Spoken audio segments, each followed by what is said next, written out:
I don't think that we can reduce this level of financial insecurity unless we each honestly ask ourselves the question, how much is enough? Do you often worry that you don't have enough money? Well, perhaps you're experiencing financial insecurities. So, what is a financial insecurity? Well, I'll define it as the difference between the money that we think we need and the money we think we have. So one type of insecurity is where we think we need more money than we have. So for example, in the province of Ontario, Canada, where I live, if a person is working one full-time job getting paid minimum wage, then their take-home pay is $2,500. That's after taxes and deductions. Now, the average rent in Ontario is around $2,000. That leaves them only $500 for food, clothing, transportation, insurance, and whatnot. When the amount of money that they need exceeds the amount of money that they're making, it's easy to get into debt and to go homeless. This type of insecurity can cause a lot of fear and anxiety, anger and hopelessness.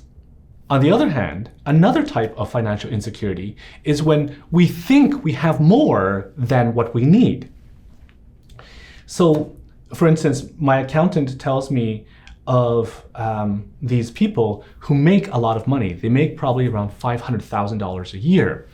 However, they send their kids to the best private schools. They have a 20,000 square foot home with a waterfall inside. They have multiple luxury cars. They go on vacations. They eat a lot. They eat a lot of very fancy foods at fancy restaurants. So they constantly think that they have a lot of money. So they have this sense of uninhibited desire and excitement because they can afford all of these things. But at the end of the day, they are going more and more into debt. And as they're doing it, they go, well, we have a lot of assets. So they remortgage their house to get more money and they think, oh, I have even more money now. But really, they're putting themselves deeper and deeper in debt. And people with this type of insecurity, with this uninhibited desire, eventually go broke. And we see that happening with a lot of celebrities as well. So how do we deal with financial insecurities? Well, one way is to increase what we do have. Now, if you read any self-help book or you listen to anybody who talks about finances, there are strategies, long-term strategies that we can use. First of all, know how much we make and live within our means, spend less than what we make. Use that extra amount of money to create an emergency fund so that if we lose our job or anything happens, then we have that instead of having to dip into debt. And then once we have that emergency fund, then use the excess income to invest. Diversify our investments into stocks, bonds, buying different assets. And then when we have enough of that, then we can start buying bigger assets, such as houses. Now, these principles are based on solid financial advice. And they are in line with many different other principles of resilience. Live or use less than your capacity. Increase your capacity to do things. But in Ontario, if rent takes up most of our salary, then it's very hard to live or spend less than what we're making. Now, when I first came to Canada, my family went through that very thing. So back in the 1980s, when my family escaped from Vietnam, at the refugee camp in Indonesia, the Canadian government interviewed my father and found out that he spoke very good English. So they accepted our family because they realized that my father would be able to find a job fairly quickly because of his language.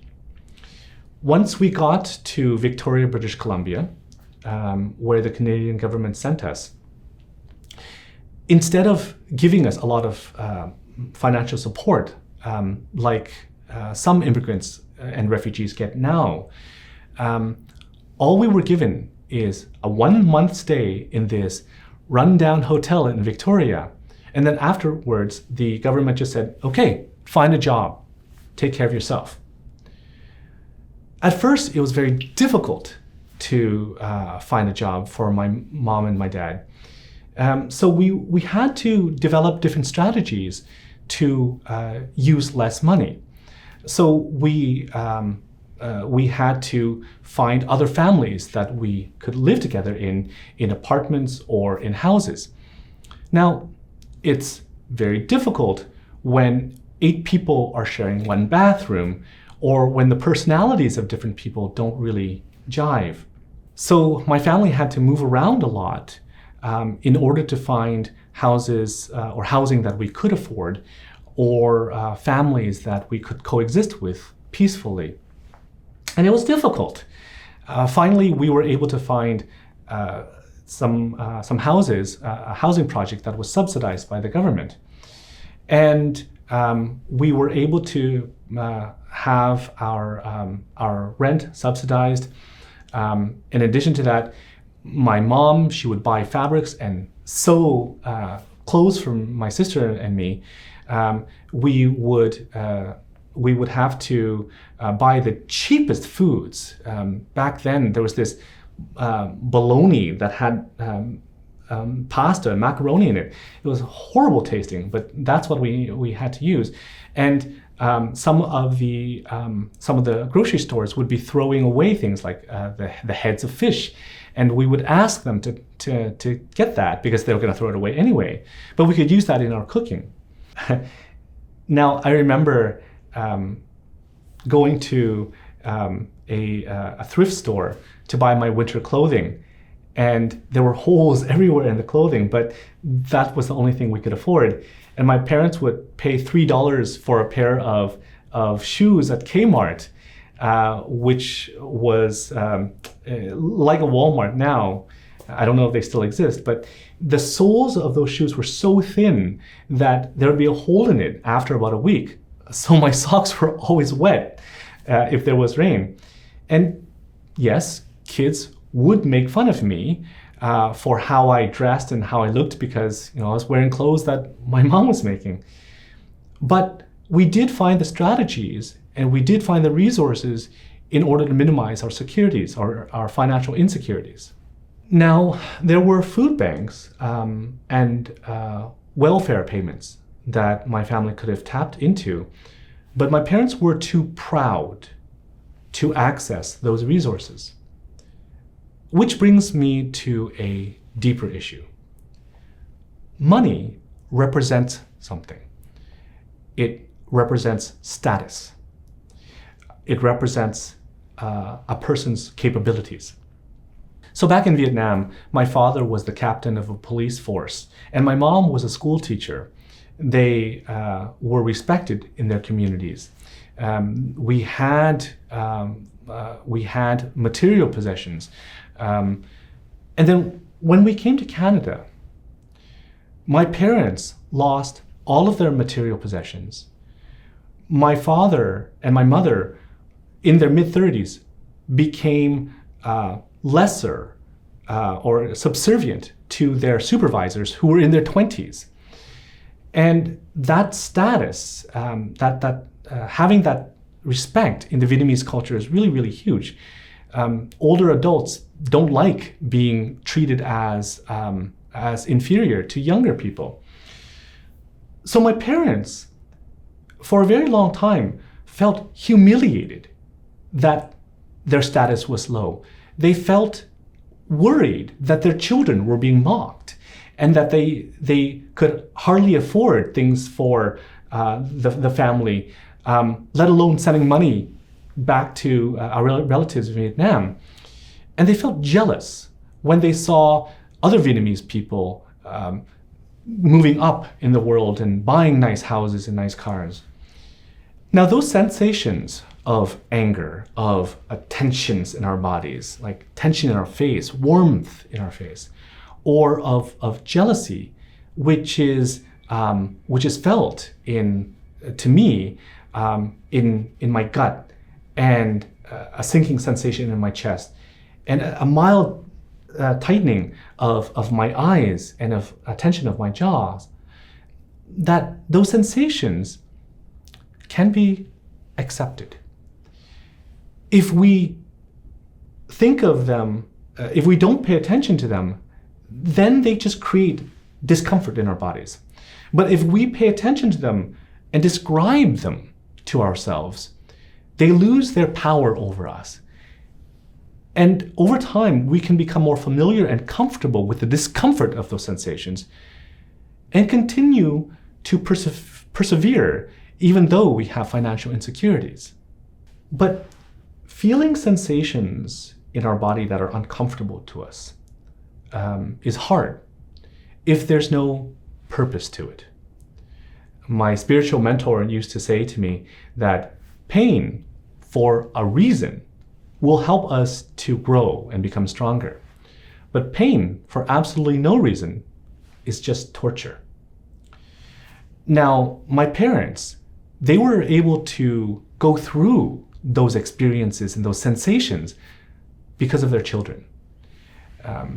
They escaped a country that took away everything from them and was trying to brainwash the kids. So they had to leave all of their material possessions, all of their connections, in order to give myself and my sister a better education, more freedom, and a brighter future. So our capacity to deal with financial insecurities can increase if there is a reason for it. For my parents, it was for their children. But for other people, it's because they feel like they're doing the right thing, or they're doing it because they're pursuing a passion. A lot of artists will be able to withstand or handle financial insecurities because they are doing something that they love. So in order to handle financial insecurities, we can tap into the resources around us in order to decrease the amount of money that we need. We can use the financial literacy principles to increase the amount of money we have. Or we can find purpose and meaning in that gap and accept and feel through that financial insecurity. But now there's a bigger question that we need to ask. How do financial insecurities come about in the first place? This goes back to the first part of my definition, which is how much we think we need. Well, obviously, we need the basic material possessions such as food, clothing, and shelter. But on the other end of the spectrum, how big of a house do we need? How many cars do we need? How many luxury items of clothing and jewelry do we need? So it's a question of how much is enough?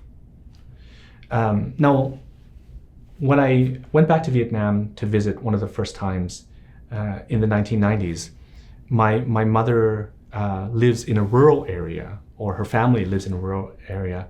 And when I went back there, some of the houses were made of metal walls, sheets of metal for walls. And the roofs were of thatched leaves. And the floor was made of dirt. And people would commute from place to place with bicycles.